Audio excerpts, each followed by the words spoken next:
Well, it finally happened. I was out sailing on my Hobie 16 and I couldn't get the mainsail down. And the problem was the sheave at the top was all rounded out and cracked and broken. I was able to get the boat to the far shore and use the halyard and pull it over on its side, get the sail down, and limp back home again.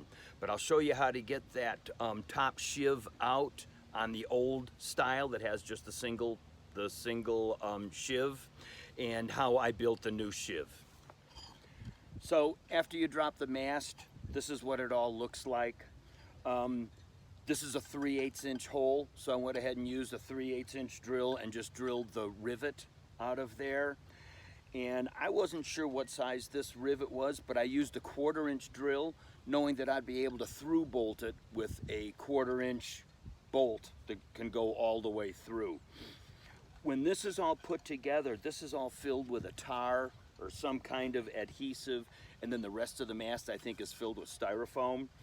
So it's kind of hard to get out. On one chat I was looking at, the guy said he had a come along on it and he was pulling and pulling and he heated it and it all came apart. When I was doing this, it was in the sun and the mast was so hot that I couldn't touch it. And I beat on it with a hammer and it didn't come, but when I just pulled it, it came right out. You can see the rubber that's on the top here, and that will release it.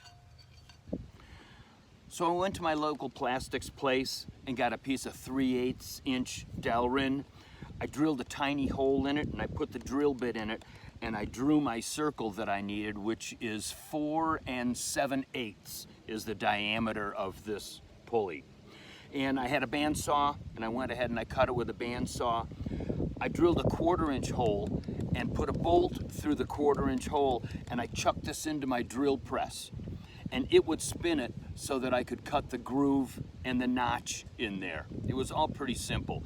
Then I drilled it out to 1/2 inch and put a 1/2 inch 3/8 bushing in here, so that when I re-bolt that and the bolt goes through, the bolt will be rubbing on the bushing as opposed to rubbing on the Delrin plastic.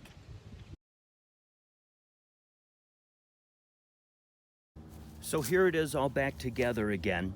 And I'll tell you, this 3/8 plastic that I got just barely fits through these jaws. I had to pound it through. And when you do pound it through, be sure you've got your cable free and you don't get it caught in there.